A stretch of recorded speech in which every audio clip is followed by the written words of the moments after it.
Magandang araw, tara samahan niyo ako. Gagawa ako ngayon ng putong kamuting kahoy. So ngayon kinagadgad ko na ang ating kamuting kahoy.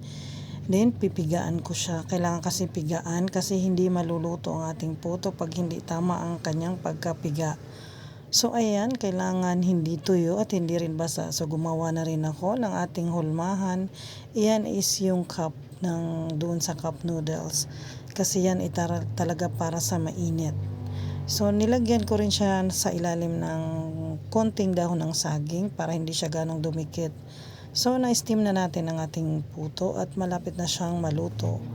So ayan lang, maya-maya sa ibang lugar pala ang tawag nito na kamuting kahoy is puto tak-tak daw kasi mahirap talaga siyang tanggalin sa kanyang hulmahan kung hindi siya itataktak. So itataktak na natin dyan sa dahon and then ayan na. Ayan na ang ating finished product ng ating puto na kamuting kahoy. Napakasarap talaga nito. Hindi ko pala to nilagyan ng asukal kasi ito lang ang aking pagkain. Medyo iwas muna ako ngayon sa mga matatamis na pagkain. So yan, alam nyo pa ba na napakasarap nito partneran ng kung anong ulam, lalo na pagpaksiw, napakasarap. So yan, napakalambot ng ating kamuting kahoy na puto. So